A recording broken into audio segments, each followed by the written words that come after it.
Hello and welcome to the Be Formless Flow Driven CEO and VC podcast, where we are reshaping life, leadership, business and investing from the inside out. And today I'm welcoming to the show, all the way from Cyprus, where it's roughly 12 p.m. there, Marie Lepske. Welcome to the show, Marie. Hi, Belinda. Thank you Hello. for inviting me. No, thank you. How are you? Pretty well. The weather is very nice and, just middle of the working week. So we can do more during this week still. Yeah, certainly. You know what we call it here? I'm not sure if you call it that in Cyprus. We call it hump day. So midweek hump, like you start the week and you can either be like, oh my goodness, I've only got 2 more days to go, or sometimes you get that second wind where you've just said there's still more to do. You can still achieve a lot with the week. Do you have that? Does that happen in Cyprus, that you have, like, you do call Wednesday any specific day like hump day? Yeah, like Wednesday as well. Certainly. I'm really excited to have you on the show, and thank you again for joining. And to all the listeners out there, I think this is going to be a really great conversation because Marie is a general partner in deep tech and, wait for it, quantum technologies. And we think that AI is revolutionizing the world right now. Wait till you hear a little bit more around quantum computing and quantum technologies. Marie, actually, after we had our little encounter last week, I spoke to somebody, a business mentor of mine, and he gave me a little bit of a lesson on quantum computing, and I was like, oh my goodness. So I'm sure you've got a lot to share with us. You, like I said, you're the general partner, and you specialize in deep tech and quantum technologies at Constructor Capital. And essentially you Correct. operate at the intersection of frontier science, which is what I just mentioned with regards to quantum tech and quantum computing, deep technology, and long horizon venture investing. You've got a background in computer science, and I keep saying you focus on quantum technologies and next generation computing, and the work that you do with you and your team centers on identifying innovations with the potential to reshape industries far beyond short-term market cycles. And so, as general partner at Constructor Capital, working across those scientific and emerging technology ecosystems, you and your team, again, you support the path from research and laboratory breakthrough through to commercialization and scalable impact. And I am keen to talk to you a little bit about that, because there is, from what I understand, sometimes a bit of a disconnect between research lab and then going to the commercialization of it. Your approach reflects a disciplined and deep analytical lens on venture, and it's not grounded in hype. It's grounded in the understanding that complexity, technical substance, and the realities of bringing transformative science into the real world. And so you talked to me the other week and you said you have a really strong due diligence process. You've obviously got the global university and research partnerships, and it's all around meaningful innovation that actually does mature. And so, alongside the technical investment layers of the work, there sits a broader question around who shapes the future of science and technology. And the reason I'm so excited to talk to you today is, I guess the question for me is the role women increasingly play in leading this evolution, and you clearly are. So I'm going to hand it over to you to tell us a little bit about your journey. I should also say, I think you've had 1 or 2 unicorns in your fund, so I'll hand it over to you. Yeah, definitely. We have now already 1 unicorn in the current fund, Constructor Capital Fund 1, called Quera Quantum Computing. This is called Atom Quantum Computing out of Harvard. And also from my previous portfolio, when I worked at Runa Capital Fund 3rd, we also have Pascal, also called Atom Quantum Computing Company, which became a unicorn just now and announced SPAC. Wow. So tell me a little bit about I guess you've gone from physics to venture, and tell me a little bit about thinking in first principles. So how your scientific background, if you like, has shaped how you assess risk, opportunity, and truth in venture. And I guess in particular when it comes to unicorns and things like that, whereas traditional VC thinking tends to break down. Tell me what you're doing differently in that space. Yeah, so maybe a little bit about my background. So my path into deep tech comes from a physics and applied mathematics education. Throughout my undergraduate and graduate training, including doctoral work, I focused on mathematical control of complex systems. So like optimization, modeling, and managing uncertainty in complex physical systems. That rigor naturally translates to early stage deep tech, where technical validation and risk decomposition are as important as market analysis.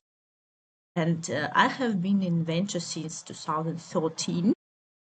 It was several, yeah, it's a long time already, 13 years. Working with family offices and several venture funds, and also built my own startup. So I was, in both sides of this venture journey. And deep tech felt like a natural fit because it's exactly where that kind of rigor matters. What I enjoy is breaking a company down into the real drivers when I'm analyzing it, what's technically feasible, the key risks, and how to stage and mitigate them over time. So while still keeping a clear line of sight to a scalable market outcome. It's really important, isn't it? And what was that, just briefly, what was that like for you? Because you've been on both sides. You called that out when you were responding to my question. You said you've been in a startup, and then obviously you've been in the venture. Do you feel like that gives you more of an opportunity to better understand the entrepreneur, the startup, given that you've been in those shoes as well? Yeah, 100%, even Yeah. 200%. Yeah. So, I had my own startup in between working in family offices. And then after my own startup, I started to work in venture funds. So it was directly in between. And before I already had some venture experience in family offices. Then this experience with startup where when like it was early stage pre-seed seed startup, we produced below two line solution. And we raised approximately $1 million. And then we actually failed to raise a Ah, bigger Series A. So really? it was great experience when you're struggling, you're paying salary to your team. You are not paying to yourself for like, No, more than 1 year, no. but you're trying to keep your business on track.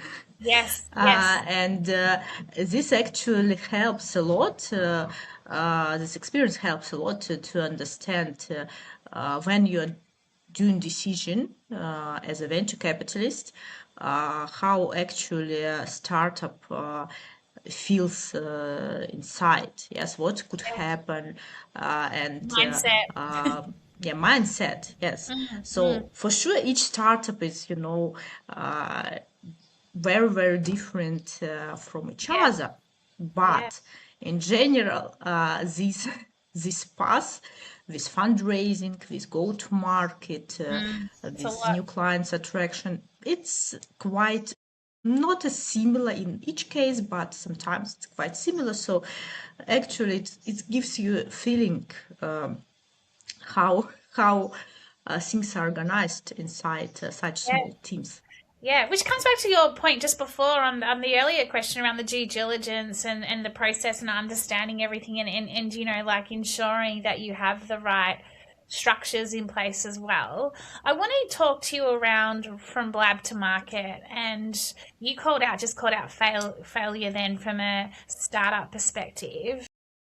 I'm keen to understand where from lab to market and where innovation actually fails, because there's that lab piece, there's the research piece. You've come up with this brilliant potential problem you're solving. And then you move over into the commercialization of it and the go-to-market, etc. What have you seen in translating breakthrough science into real companies?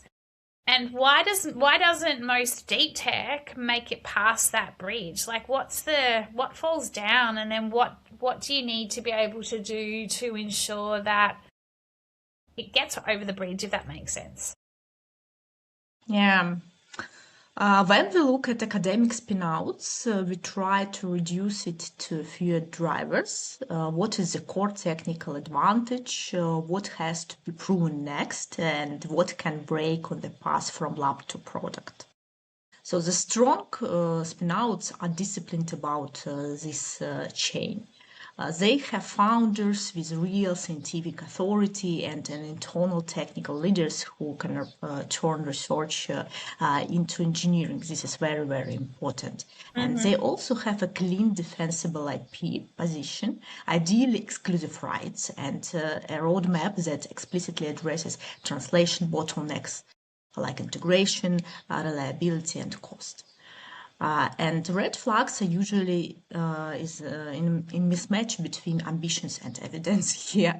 Big claims without hard data, timelines that ignores the slowest constraints, or a team that stays academic only.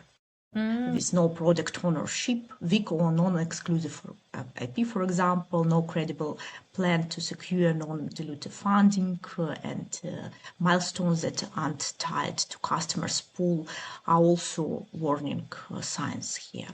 The best spin-outs use the university network as a leverage, but they're clearly building an independent company from the day one.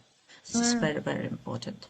And the team is very important too, right? Because you can be the world's best scientist, the researcher in the lab, the innovator.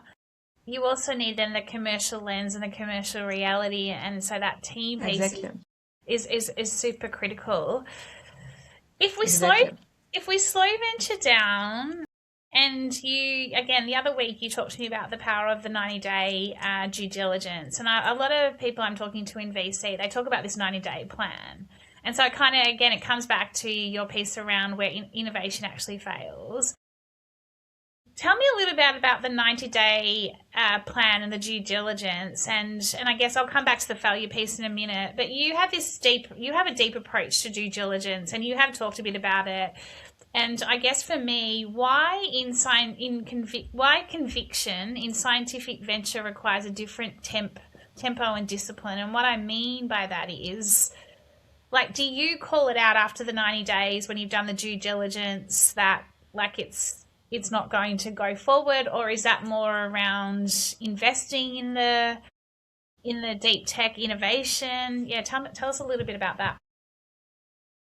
Yeah, so I will explain mostly in our example of Yeah, Constructor Capital. thank And maybe one point here is that we're investing not in startups, we're investing in good deals. This is very important. And we need this time, approximately 90 days. It could be a little bit less, it could be a little bit more, depending on the situation, particular deal and particular startup, because we need to check, many different aspects as IP, as technical due diligence, go-to-market due diligence, product due diligence, also legal, finance, if companies already incorporated. Sometimes they're in stealth mode and they don't have enough legal or finance, component if they're very, very early stage. Yeah, but we need to check all these points and to bring them together in our due diligence. Also, for sure, we're checking teams and how these particular founders, usually 95% to 99% of them, they're scientific founders. Yes. They could be, for example, professors and Yeah. young postdocs, PhDs, sometimes just PhDs and postdocs and professors as advisors. But they could even work together for, I don't know, like 10, 15 years, yes. But anyway, we need to understand who will be real CEO of the company or CTO of the company, or maybe they don't have now this particular person, and they need to hire this person, or we need to help them to hire this person. So actually they're spending a lot of time to also analyze the team and to travel to them, to meet in person. This is for sure needed with scientific startups, and to see how people speaking, reacting, Communicate. how they're interacting between each other. So Zoom will not help here a lot. So we need to be very careful. And coming back maybe with some details related to how we particularly in Constructor Capital are doing due diligence. Let me maybe emphasize several things. So first, they are part of the broader Constructor group ecosystem. That gives founders real access, not just introductions to resources to our ecosystem, like Constructor University in Bremen, also Nexford Online University, Constructor Technology, and some other entities.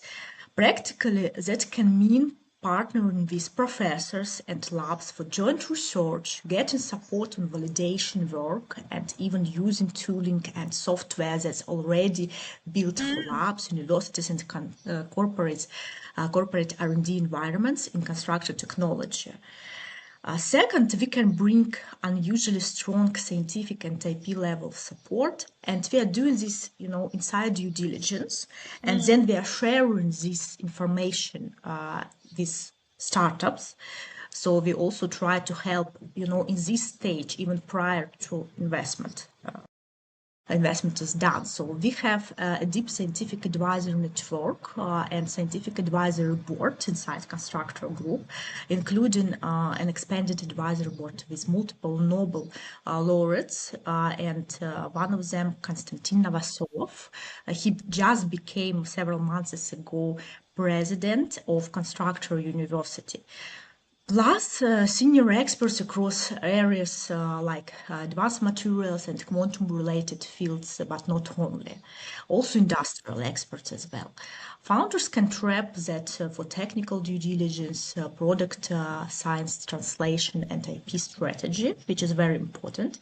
So the company can make sharper decisions on what to prove, what to patent, and what to build next. Yeah, And absolutely. this we are doing, together between Constructor Capital, Constructor Group, while they're doing due diligence. Actually, this is open conversation, and we also providing many recommendations to our founders. It's very And our cool because startups. it's constructing. You're constructing everything all together along the way, right? You're as part of the It's due true. diligence. It's Like true. it's, I love the name, the name Constructor Capital, because it absolutely represents what True. you do from a due Yes, diligence exactly. perspective.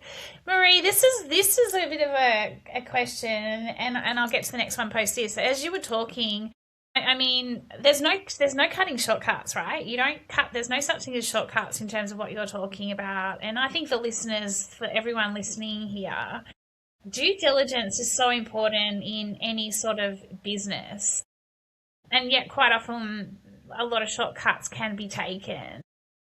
It's just so important to, like, from a long term, because when I introduce you and talking about long term innovation, long term future of business, I think more than ever we need to be doing the due diligence, and just even the way you've explained it.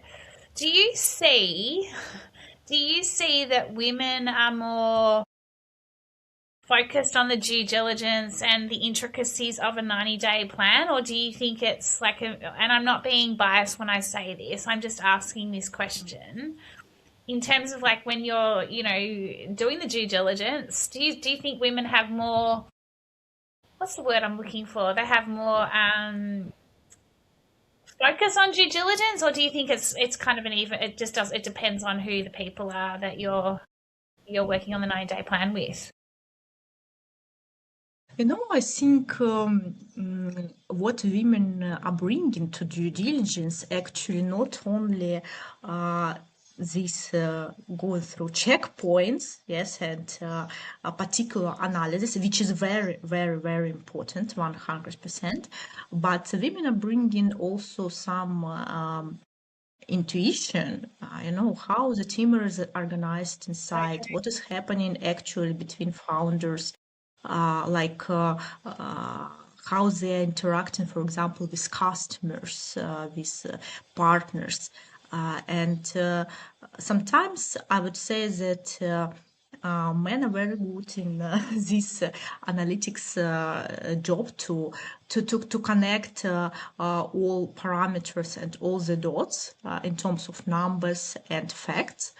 But women are bringing these more intuitive things, how business is organized inside and what is happening inside the team, and how team is positioning itself Yes, I agree. to the external market. This is very, very important, and sometimes numbers Agree. they're not showing this, yes. So you need to have a feeling what will be with this particular business next. I don't know, 1, 2, 3, 4, 5 years. Yes, to understand how actually you could bring value to them, Yes. and how particular they will go, to market, and then Yeah. they will have some exit strategy, and you will have some exit strategy with them because they're responsible Yes. before our Agree. LPs. I So we love that. need to return money. Yes, I agree, and I love that you called out the intuition piece because I think it gets underplayed a lot, and it's not something that I've talked with a lot of women about. I mean, I'm starting to talk to more women in the VC space. Intuition is super important, and like you say, it's also it's both it's the data, it's the science, it's the intuition. They all come hand in hand.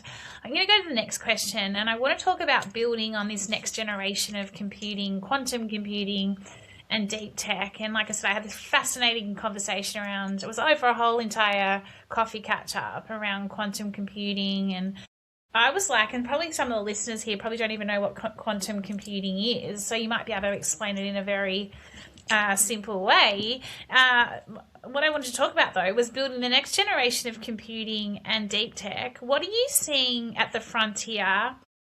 And what are you seeing as real versus and the non-hyped opportunity, and where it sits right now? And I guess what I mean by that also is there's a lot of hype, and there's a lot of AI hype right now, and a lot of buzzing around, and a lot of businesses won't even succeed that are coming out with, these AI native companies. Like there's a lot of AI native hype businesses. I guess right back to building this next generation of computing and deep tech. What are you seeing at the frontier, and what's real versus the non-hyped opportunities that you're seeing right now? Yeah, so as you know, we are believers in quantum computing as a part of bigger topic, next generation computing. So we are looking not only at quantum computing, but also at optical, photonics, neuromorphic, probabilistic, so all kinds of new compute architectures we are taking a look. But the biggest part, of our expertise historically, and the biggest part of our current portfolio and pipeline in Constructor Capital lies into quantum computing, and there are definitely hype, as you mentioned, on the one hand. On the other hand, we could say that this is also momentum, which is happening now in this industry. And we should be very careful, picking up opportunities and making our bets, because we don't have infinitive amount of money in the fund, so we need to be careful. But there are really different modalities and different architectures, and all of them are competing between each other. Like 5 years ago, for example, there were five main modalities in quantum computing sphere, and now it's like more than 12 different Yes. modalities, and new modalities are Yeah. I know appearing each I don't know several months. So talking about momentum itself. So today we have about 1,000 physical qubits system. We need roughly 1 million for fault-tolerant quantum computing. That's approximately Wow. 1,000 times scale up, Yeah. expected around between 2030 and Yeah. 2035. That was a So the conversation I was having quantum, last week. I was like, what? Like, yeah. yes, yes. So it's like it's crazy numbers, but we can see in roadmaps of our portfolio companies, also, in other companies in the market, and in their scientific papers, how they could achieve these numbers. So let's see, this is also engineering problem, not only scientific, but I would say that this scale up is really expected between 2030 and 2035, and the quantum momentum is real and it is already now. This is very important. So science is proven, 5 Nobel Prizes already in quantum, accelerating last 5 years. Capital is surging, $70 billion deployed in total in quantum sphere. The talent pipeline is quite real. 15 programs became 45 programs, graduate programs. QPUs manufacturers tripled during the last 5 years. Revenue crossed $1 billion in 2025. It was the first billion-dollar year, and valuation shows also conviction. 9 billion 5 years ago became 60 billion last year Wow. in total. So every metric points in one direction here, and it is up. And yes, what is about applications? This is a very important question here. So chemistry, material simulation, cryptography, optimization, and quantum machine learning is emerging as a serious option as well now. And the common thread, big computing on a small data, not databases, not traditional machine learning problems where the computational space is exponentially large. And yes, there are alternatives, not only quantum computing, improving fast. Classical GPUs keep scaling, and optical computing, neuromorphic chips, probabilistic computing, also, a part of this big competition. Regarding us, we are believers. We have one unicorn in the current Constructor Yeah. Capital Fund One portfolio, Quera. This is cold atom quantum computing, so they have cold atom architecture. Also, we are believers in ion traps quantum computing, and before fund was set up, our founder invested privately in IonQ, for example, very successfully. And we are looking also in quantum photonics applications, in superconducting. So we're trying to diversify, our portfolio, and think that this is very important because nobody knows which architecture will win. Of the future. Yeah, it's fascinating. And like 2030 is really only 4 years away. It's just not far away. It's like literally, quite literally around the corner. Exactly. And this year feels so fast already in itself. Like how are we nearly already in June? It just feels like everything is getting faster and faster. I have two final questions for you so I can let you get back to the rest of your day and the rest of your week. We touched on women earlier when we were talking about the due diligence piece. I know the stats are you called out quite a few stats just now, and thank you for that. I know the stats are quite astounding from a VC perspective as well. One, women in VC, women LPs, and also then, women entrepreneurs and women, seeking fundraising. It's really interesting for me as a woman, and like in the last industry I was in, it was like there was an inequality there as well. And I know there's a lot of men within VC that are very much, wanting more, wanting to solve the problem of the, why there's not as many women in VC, etc.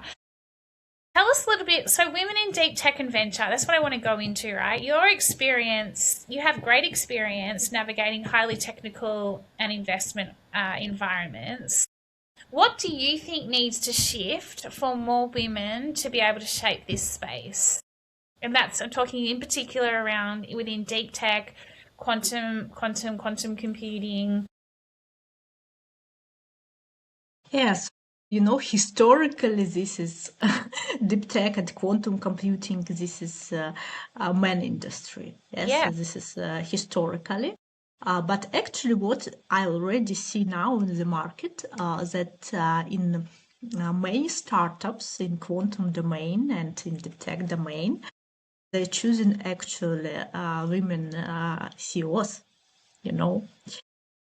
and it was not here in place, I would say, 5 years ago, and now it's already a trend. And You're ahead again.